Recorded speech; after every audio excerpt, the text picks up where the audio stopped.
Today, a large northeastern city. In downtown there is the military recruitment office. Major Stewart, you're the recruitment officer. My name is Jerry Irving Joe. I'm interested in being a soldier. And why is that? Well, because a couple of reasons. Last night I went to see Rambo for the third time. And my God, I want to fight. I want to learn how to shoot those guns. I want to be a soldier. If you saw Rambo, you don't want to be a soldier, you want to be a Marine. I want to be great. Well, then I'm in the right place. Can I sign up? You have to take what we call the ASVAB, which is the Armed Services Vocational Aptitude Battery.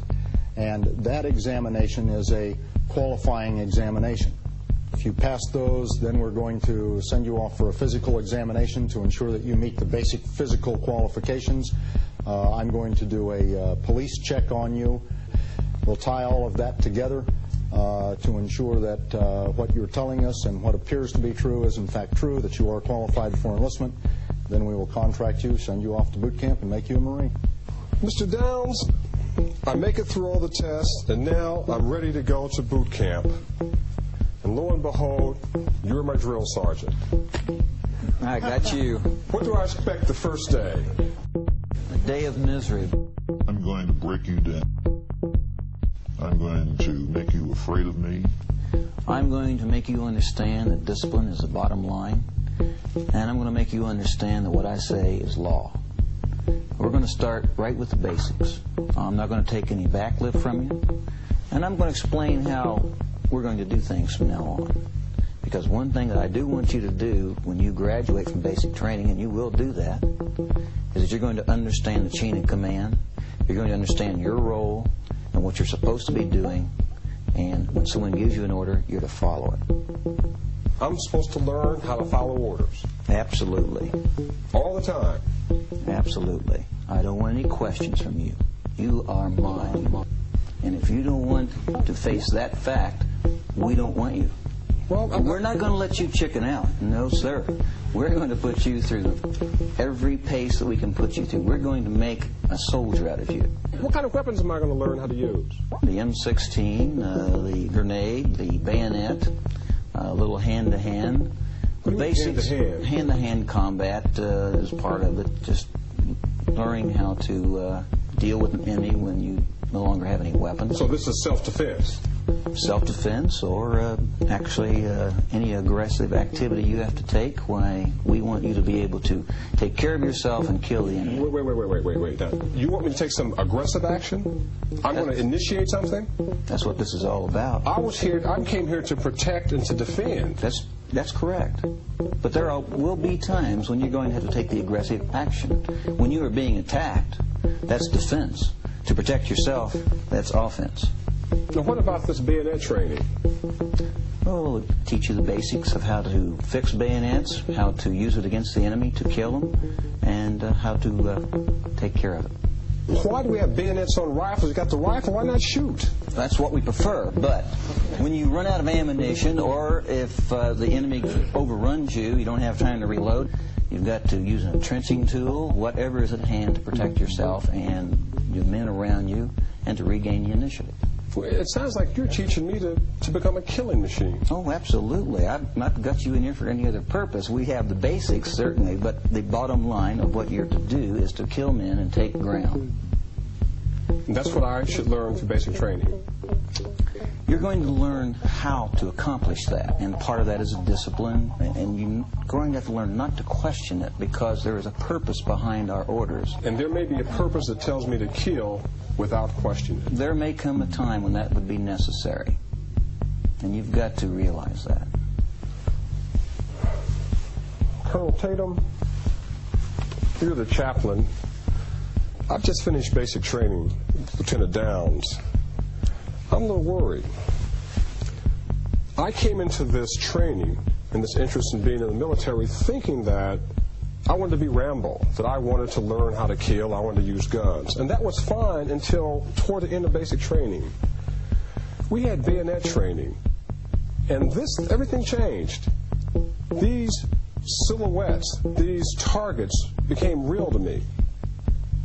He had me stabbing people. He had me killing people and making sure that they were dead. And I believe in the Bible when it says, "Thou shalt not kill." I'm troubled by what I've learned.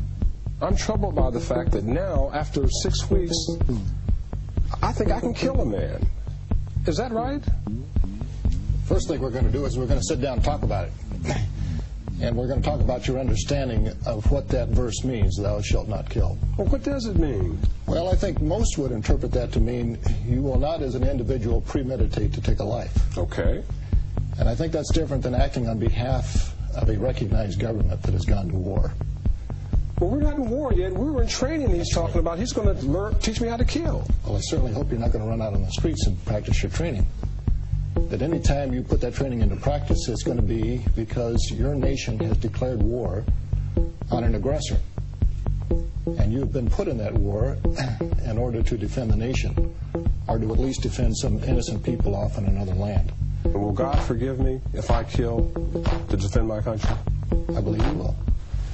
Father Hare? I think when you enter the military, the function of the military involves the possibility of using force. Secondly, the possibility of using force doesn't mean you can use it any time, under any circumstances, in any way, even when you're in the military. It seems to me it's fundamental to both the moral argument and the legal argument that's adopted in the secular world, that even in wartime, the whole society is not open to attack. Would you say something different to me?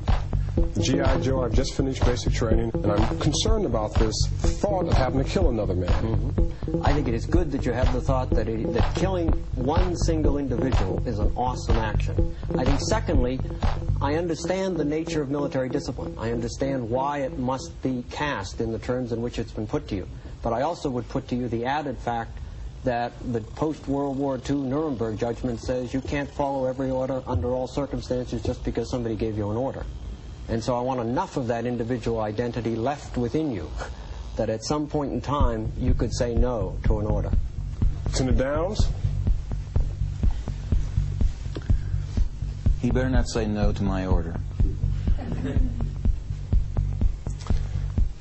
General Westmoreland, you are the division commander in a country called South Khorasan.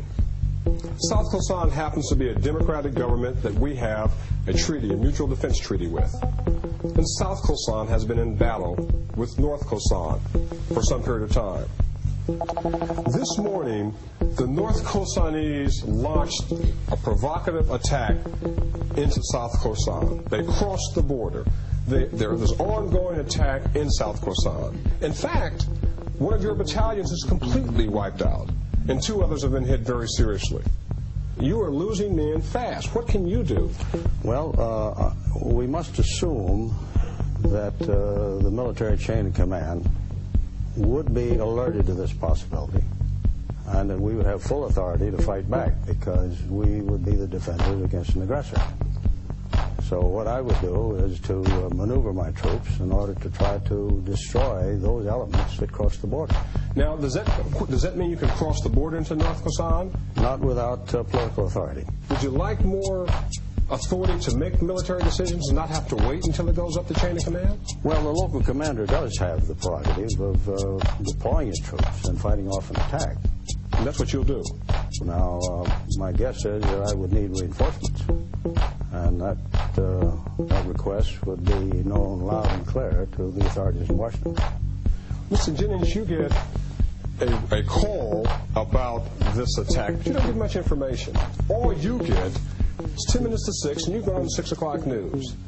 You get the report that an American battalion has been attacked by North Khorasanese troops, and a number of American soldiers have been killed. Do you air that? I've got 10 minutes to check it out. Yep. Ironically, it's not my very first thought. My very first thought is also the same as the general's: reinforcements. Who have we got in the area? What access do we have to the immediate area? Because I know that at 10 minutes to 6, I'm going to have to rely on Washington. I'm going to have to rely on the Pentagon.